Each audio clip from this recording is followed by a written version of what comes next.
Ngayon, sisilipin natin ang isa sa mga pinakabrutal at komplikadong kwento sa aklat ng Genesis. Ito ay isang kwento ng karahasan, pandaraya, at paghihiganti. At sa huli, may iwan tayong nagtatanong, ano nga ba ang pinagkaiba ng hustisya sa simpleng pagganti? Grabe no, yan mismo ang mga huling salita sa buong kabanata na to. Isang tanong na parang justification, 'di ba? Para bigyang katuwiran ang pagpatay sa isang buong sidad. So, paano ba tayo umabot sa ganito kadugong eksena? Well, para maintindihan natin yan, kaya na nating balikan kung saan talaga nagsimula ang lahat. Okay, so let's start from the beginning. Kasi, itong buong gulo na to, nag-ugat lang sa isang pangyayari. Isang pangyayari na hindi lang nagpapabago sa kapalaran ng isang pamilya, kundi parang nagsindi talaga ng apoy ng galit na tumupok sa lahat. So, ang sentro ng kwento natin ay si Dinah. Siya yung kay sa isang anak na babae ni Jacob kay Leah.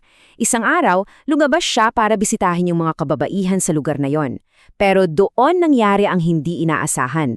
Nakita siya ni Shechem na anak pala ng pinuno ng lugar, isang prinsipe at ginahasa siya.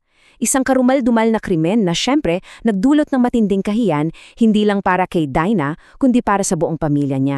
At dito na, alam mo yun, dito na nagiging super komplikadong lahat kasi iba-iba yung naging reaksyon ng pamilya. Si Jacob, yung tatay, narinig niya yung balita pero nanahimik lang. Baka natakot siya o baka pragmatic lang. Iniisip kung anong susunod na gagawin. Pero yung mga kapatid na lalaki, nako, pag uwi nila galing sa bukid, galit na galit. Nag-aapoy talaga. Tapos, heto pa ang weird na part. Si Shechem, yung mismong gumawa ng krimen, biglang na in love daw kay Dinah. At gusto pa siyang pakasalan. Ang gulo, di ba?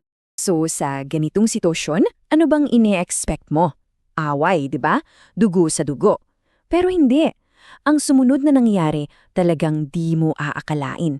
Kasi, imbes na away, isang alok ng kapayapaan yung dumating at galing pa mismo sa pamilya ni Shechem.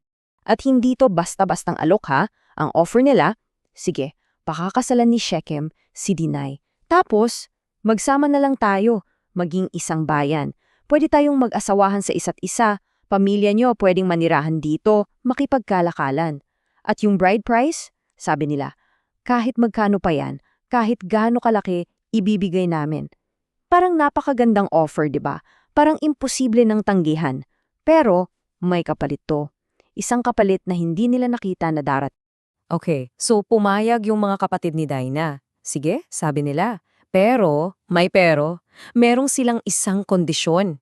At itong kondisyon na to, ito na yung simula ng isang napakatalino at napakabrutal na patibong. So ano itong plano nila? Napakasimple pero grabe, sobrang tuso. Ginamit nila yung sarili nilang tradisyon bilang sandata.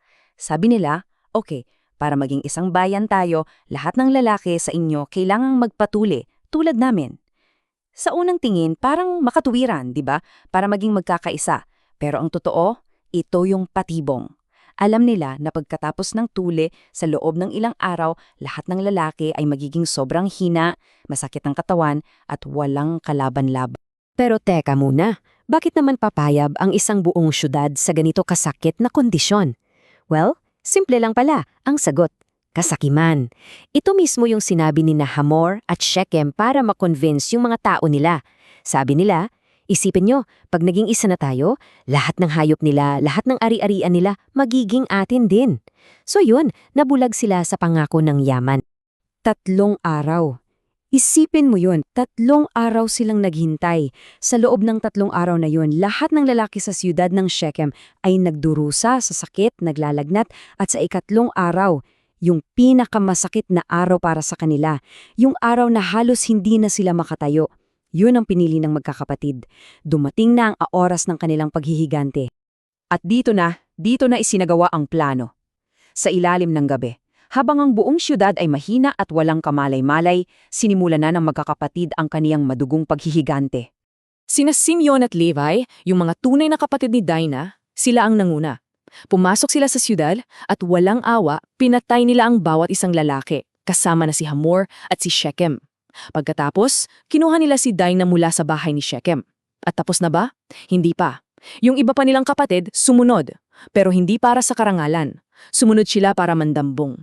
Ninakaw nila lahat, yaman, hayop, at binihag nila ang mga babae at mga bata.